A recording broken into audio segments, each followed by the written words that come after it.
d4, knight f6, c4, e6, knight c3, bishop b4 played, e3, Rubinstein system. In the Nimzo Indian, d5, a3, takes, c5, queen c7, bishop e2, d6, take, bishop a6, castles. This is the position. But he went knight d7 and Anish goes e4. Good move. And Anish has something to play for, you know. And a typical idea is d5 often. Opening up this bishop, sometimes even sacrificing a pawn, like let's say rook c8. Here it won't work well, but just as an idea, take and e5. And then after knight e4, knight d4, you have this nicely placed pieces, maybe f5, f4, f5 could come in, and that's how things could roll. This time it's Anish who's had this amazing prep and has gone like on 16 minutes. Meanwhile, Pragg pushes b5. After rook d1, h6, knight h2, okay? Just wants to go knight g4, I guess. Okay, b4 pushed here by Pragg. You take. Oh, by the way, look at this move, rook d3. He misses it's a blunder by Anish. And look at Pragg. He looks here, he knows. Guys, do you see it? Do you spot it before Pragg? This is a blunder by Anish. Pragg, can you see it? It's LPDO.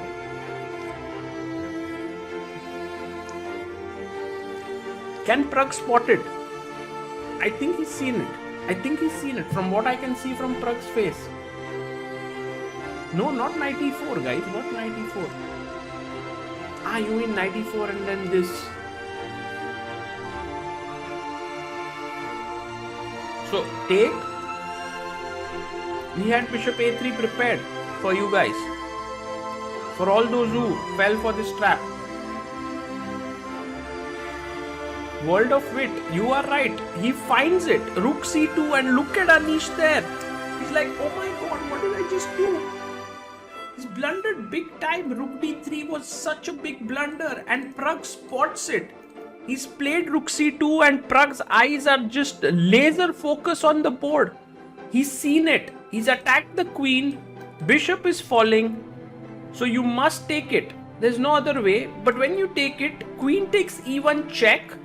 Now you must play knight f1 and you just lost a key pawn. Pragg saw it instantly and Anish is so unhappy. And this might mean that he will lose the match. And look at Pragg there. He knows he's got it under control because bishop a3, rook e2, bishop b4, rook e1, bishop e1 and knight e4. And now the question is this totally winning? d5. Oh, this is a very important move maybe, because if let's say you would have played rook a3, rook a8 and just for example knight f3, then after knight b6, knight d5, I already think that black has firm grip on the position. So what with d5 he wants to do is he wants to, let's say if you reach such a position, this is much closer to a draw than winning for black. I'm interested to see what Pragg's decision will be. I'm sure he's not going to take this. Yes, he finds a knight dc5. Okay, what about, guys, what about rook a3? Because this can get tactical. Again, decision, good decision, ed5 found.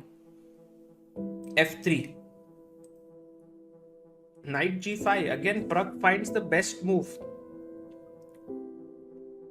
Pragg has like this engine in his head, yeah? That's what people are saying. He's so good at certain types of positions. I mean, he's just so strong.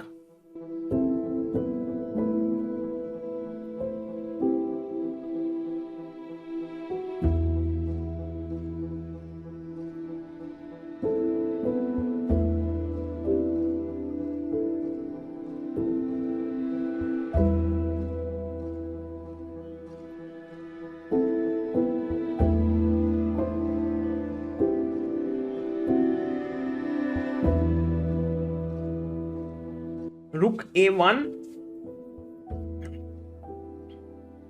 And now let's get the other knight in. It's very tricky for the defender to defend, but it's also very tricky for Pragg to finish this off. But you can see like Pragg enjoying himself. Yeah, he has no real nerves there. Just very, very confident. And Anish, just these little acts that you do, slowly rubbing your face. You're not sure anymore, like knight e3, king e2, but what's Pragg doing? His knight is hanging. What is his plan? Why did he play that? Oh, does he want to sack and go check? King here, check, and then a fork. Oof, he's going to play that. He's going to give this check in. But then, he can even take this. By the way, he can take this. Why not? But this rook g1 business, I don't like it. And with Pragg running low on time, he has 13 seconds. This might not look so good. He goes check. Knight b4. Can Pragg play accurately? King d2 played by Anish. Knight b3. Check. King a3. Knight a1. Exchange up. How possible is it to win this?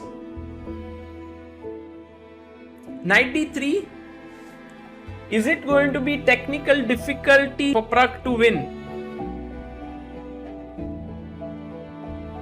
Or maybe he does it smoothly. Let's see.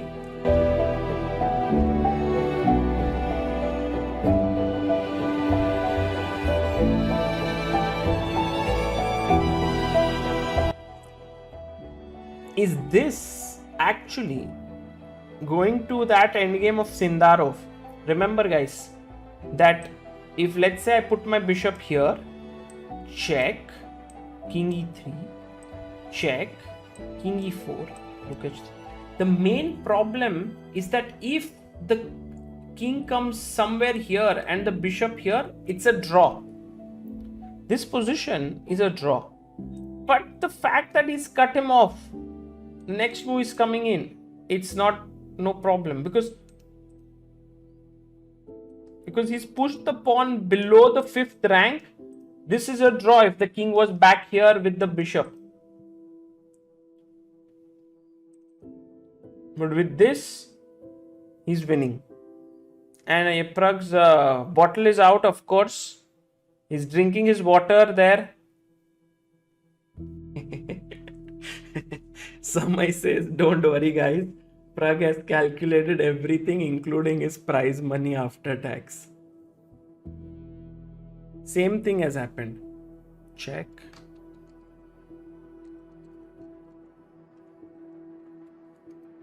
With these youngsters, you feel so confident, no, that they have everything covered. Like, we don't even feel the tension. King f4. Now just rook a3. Yeah, rook b3. And then by rank cutoff jo rehta hai na, dosto, you might know about file cutoff. Like if the rook is here, the king is cut off from the file. But rank cutoffs are often so powerful because the pawn just goes through and the king can't do anything about it. Bishop f2, push. Bishop g3. Bishop g3, maybe wait. Or just rook b2 with the idea of h2, h1. Can't stop it. Think it's time to resign. You can go here, no? Now rook b2, threatening h2. And if king g3, rook g2 check and pick up the bishop. Yeah, he's done it. Resign. Anish Giri has to resign. Pragg knows he's winning. He's calculated everything here.